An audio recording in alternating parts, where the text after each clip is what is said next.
মানে ৰাইজ হৈ আমি প্ৰশাসনক ধৰক বা আপোনাৰ গেলেকী বাগিচা প্ৰশাসনে হওক আমি তেওঁলোকক তীব্ৰ ভাষাৰে গৰিহণা দিছোঁ যে যি পিঞ্জৰাবদ্ধ হ'ল যি মানে নাহৰফুটুকী বাঘটো আজি দুজন মাইকী মানুহক গুৰুতৰভাৱে আঘাত কৰিছিল আৰু এজনী এতিয়ালৈকে চিকিৎসাধীন হৈ আছে। সেইসকলক আমি প্ৰশাসনক হৈ তেওঁলোকক আমি ৰাইজ হৈ তেওঁলোকক ধন্যবাদ দিছোঁ। ইতিমধ্যে যিগৰাকী মহিলা আহত হৈ আছে ক'ত চিকিৎসাধীন হৈছে? তেওঁ অসামৰিক শিৱসাগৰ অসামৰিক চিকিৎসালয়ত চিকিৎসাধীন হৈ আছে। বৰ্তমান তেখেতৰ চিকিৎসা অৱস্থা কেনেকুৱা? তেখেতৰ অৱস্থা এতিয়া সুস্থ বুলি আমি জানিব পৰা হৈছোঁ।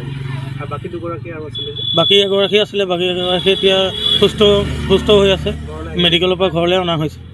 আৰু ইয়াৰ আগতে বাঘটোৱে আৰু এনেকুৱা জীৱ জন্তু পোহনীয়া জীৱ জন্তু আমাৰ ইয়াত বাগিচা হওক কিছুমান মানুহৰ মানে নানা ৰকমৰ খেতি কৰিছে, গৰু ছাগলীয়ে হওক মানে আঘাত কৰিছে, সেনেকুৱা আমি গম পাইছোঁ। 4 মে' তাৰিখে বাগানৰ মোদীনগৰ চাহ বাগানৰ মেনেজাৰ শ্ৰমিকসকলে জনাইছিলে যে এনেকৈ দুপৰীয়া কাম কৰি খাবলৈ যোৱা অৱস্থাত দুগৰাকী চাহ শ্ৰমিকক মানে বাঘে আক্ৰমণ কৰিছিলে। আমি প্ৰায় 12টামান বজাত খবৰ আমি দিছে, 12টা বজাতে বস্তু আহিছে। তাৰপৰা আমি লগালগ আমি আহিলোঁ, আহি আমি নিৰ্দিষ্ট জেগাত আমি চালোঁহি মেলিলোঁ আৰু মানুহ দুগৰাকীকো আমি পালোঁহি। পাই আমি প্ৰথমতে আমি গেলেকী যিখন মানে চিকিৎসালয় আছে তাত আমি চিকিৎসা কৰোঁ। তাৰপিছত তেওঁলোকক প্ৰাথমিক চিকিৎসাৰ পিছত জয়সাগৰলৈ পঠিয়াই দিলোঁ। তাৰপিছত আমি পিঞ্জিৰাৰ কাৰণে আমি ব্যৱস্থা কৰিলোঁ। আমি জয়সাগৰলৈ আমি যোৱা নহ'লে কাৰণ পিঞ্জিৰাৰ কথা আছে আৰু বাঘটোতো ধৰিব লাগিব। তেওঁলোকে কৈছে চাহ শ্ৰমিকক নিৰাপত্তা দিব লাগিব।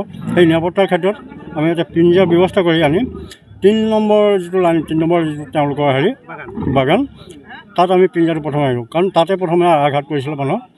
গতিকে তাত আমি প্ৰায় 8-10 দিন মানে চালোঁ, তাত নালাগিলে কাৰণ বাঘ প্ৰায় একেলগত নাথাকে। গতিকে তেওঁলোকে আকৌ পিছত ক'লে যে দুজন মানে আমাক ক'লে যে এনেকৈ 13 নম্বৰ লাইনৰ ফালে বাঘটো গৈছে, তাতে ছাগলী আকৌ হেৰি কৰিছে। গতিকে আমি 13 নম্বৰ সেইটো ছাইডত আমি য'ত ধৰক আপোনালোকৰ সুবিধা হয় আমি তেনেকৈ আহিলোঁ। 13 নম্বৰ আমি 4 দিনৰ আগত আজি তাত থৈ গ'লোঁ, মানে অৰ্থাৎ এই জেগাত হ'ল। তাৰপিছতে আজি মানে আমাৰ ৰাতিপুৱা খবৰ দিছিলে যে বাঘটো ফচিলে। গতিকে আমি উদ্ধাৰৰ কাৰণে আহি আমি ইয়াক ট্ৰিটমেণ্ট কৰিব লাগিব। ট্ৰিটমেণ্ট কৰি আমি যাৱতীয় ব্যৱস্থা কৰি আমাৰ উৰ্ধতম কৰ্তৃপক্ষৰ হেৰিয়াত আমি নিৰ্দিষ্ট স্থানত লৈ যোৱা হ'ব। এইটো আমি সদায়তে আমি অকণমান নিৰাপদ স্থানত চিকিৎসা কৰাৰ কাৰণে থানাত বা চিকিৎসাৰ কাৰণে ৰাখিব লাগিব 2-4 দিন। আমি য'ত মানে অকণমান হুলস্থুল বা পৰিৱেশটো অকণমান ঠাণ্ডা হয় তেনেকুৱা জেগাত দিব লাগিব। তাৰপিছত আমি ৰেস্কিউ চেণ্টাৰ যিটো আমাৰ কাজিৰঙাত আছে তাতে নিয়াৰ ব্যৱস্থা কৰিম। এইটো নাহৰফুটুকী বুলি বাঘটো মানে এইটো পাহাৰ ইয়াতো হেৰিটো প্ৰায় গেলেকী পাহাৰ লাগি আছে নহয়, তেনেকৈ পাহাৰৰ ছাইডৰ পৰা আহে নাগালেণ্ডৰ ছাইডৰ, কাৰণ নাগা হেৰিয়াত বাৰু বস্তু থাকিব নোৱাৰে।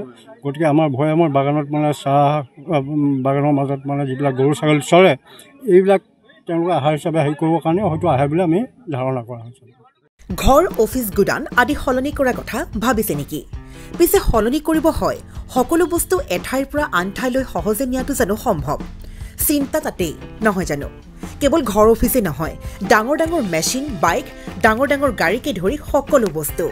পিছে এতিয়া আৰু চিন্তাৰ কোনো কাৰণ নাই।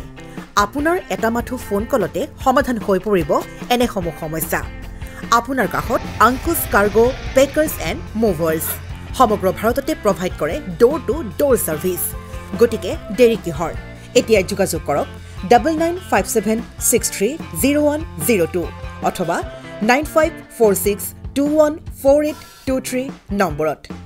লগতে ঠিকনা ফটাহিল আমবাৰী নিয়েৰ অনাথ আশ্ৰম, আমবাৰী থানা, গুৱাহাটী।